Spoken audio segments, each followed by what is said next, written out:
আসসালামু আলাইকুম, welcome back to my channel Mukta cooking house. অশান্ত গরমের মাঝে কিভাবে শরীরকে শান্ত রাখা যায় আর প্রচুর ঘাম শরীর থেকে বের হয়ে যাওয়ার ফলে শরীর দুর্বল হয়ে যায়, কিভাবে দ্রুত এনার্জি পাওয়া যায়, এরকমের 4টি ভিন্ন ভিন্ন স্বাদের আজকে জুসের রেসিপি নিয়ে হাজির হয়ে গিয়েছি।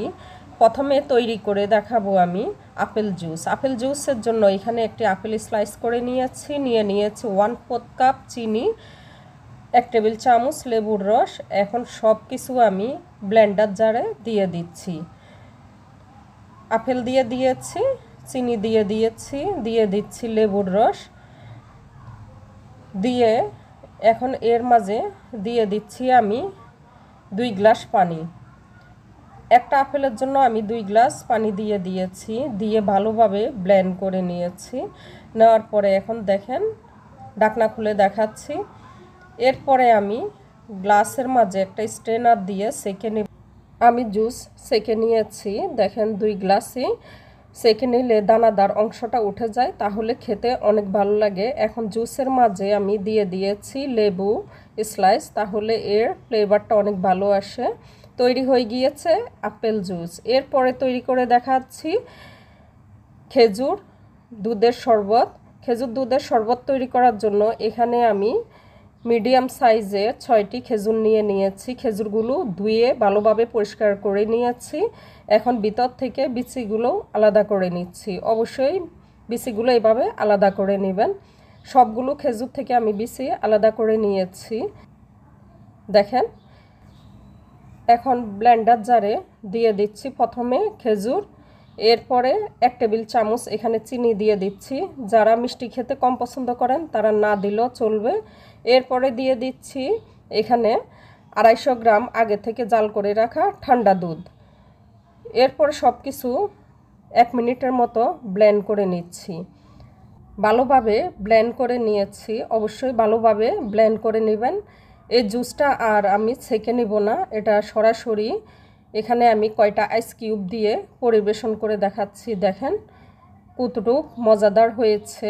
এরপরে আমি উপরে কিছু খেজুর কিউব করে দিয়েছি। তৈরি হয়ে গিয়েছে খেজুর দুধের শরবত।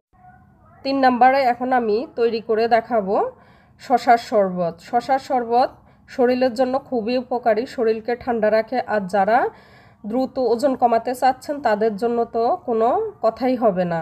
এখানে আমি ফ্রেশ একটি শসা নিয়েছি, এটা ধুয়ে ভালোভাবে পরিষ্কার করে অর্ধেক শসা আমি চামড়া সহ কিউব করে নিয়েছি। এখানে 1 টেবিল চামচ চিনি নিয়েছি, এখানে 1 টেবিল চামচ লেবুর রস। আর শসার টুকরাগুলো দেখেন কিভাবে কিউব করে নিয়েছি। অবশ্যই স্কিনটা সহ নেবেন, তাহলে কালারটা সুন্দর আসবে। জুসটাকে আরও মজাদার করতে এখানে দিয়ে দিব 2 চিমটি পরিমাণ বিট লবণ। এখন শসার কিউবগুলো প্রথমে ব্লেন্ডার জারে দিয়ে দিচ্ছি চিনি, এরপরে দিয়ে দিচ্ছি লেবুর রস। লেবুর রসটা অবশ্যই দিবেন, তাহলে ফ্লেভারটা অনেক ভালো আসবে। দিয়ে দিচ্ছি বিট লবণ, দিয়ে এখন ঠান্ডা পানি দিয়ে দিচ্ছি। আমি এখানে 2 গ্লাসের জন্য করতেছি, আপনারা চাইলে আরও বেশি বা কমও করে নিতে পারবেন। এরপরে ভালোভাবে এখন ব্লেন্ড করে নিচ্ছি। প্রায় 1.5 মিনিটের মতো মিহি করে ব্লেন্ড করে নিয়েছি। এখন ঢাকনা খুলে আপনাদেরকে দেখাচ্ছি। দেখেন এর জুসটার কালার দেখলেই মন ভরে যায়। দেখেন ওয়াও, কত সুন্দর কালার তৈরি হয়ে গিয়েছে শসার জুসটিও। এটাও আমি সেকে নিয়েছি, আপনারা চাইলে সেকে নিতে পারেন, আবার সেকে না নিলেও খেতে পারবেন। এরপরে আমি একটা শসার টুকরা দিয়ে গ্লাসটাকে সাজিয়ে দিয়েছি। তৈরি হয়ে গিয়েছে শসার জুস। এরপরে তৈরি করে দেখাবো গাজরের জুস। এখানে আমি একটা গাজরকে চামড়া ছিলে কিউব করে নিয়েছি। এরপরে এখানে নিয়েছি 1 চা চামচের 3 ভাগের 1 ভাগ বিট লবণ, নিয়েছি 1 টেবিল চামচ চিনি, আর এগুলো তো আগে দেখিয়েছি গাজর। অর্ধেক নিয়েছি এখানে লেবুর রস 1 টেবিল চামচ। এখন সব কিছু আমি ব্লেন্ডারে দিয়ে দিচ্ছি।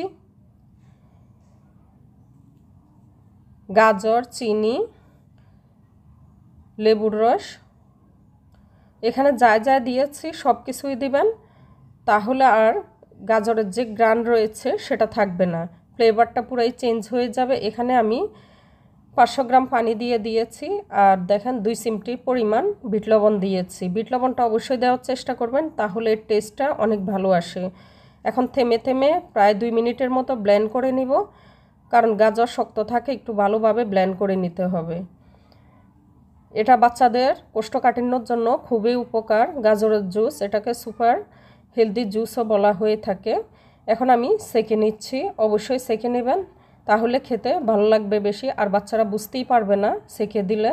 আর সেঁকে না দিলে ওরা দানাদার অংশটা মুখে পড়লে বুঝতে পারবে, তাহলে খেতে চাইবে না। অনেক সময় দেখা যায় যে তৈরি হয়ে গিয়েছে ঝটপট গাজরের জুস। আশা করছি সবগুলো রেসিপি আপনাদের কাছে সহজ লেগেছে। রেসিপি ভালো লাগলে চ্যানেলটি সাবস্ক্রাইব, লাইক, শেয়ার করার জন্য অনুরোধ করছি। সবাই অনেক অনেক ভালো থাকবেন। আল্লাহ হাফেজ।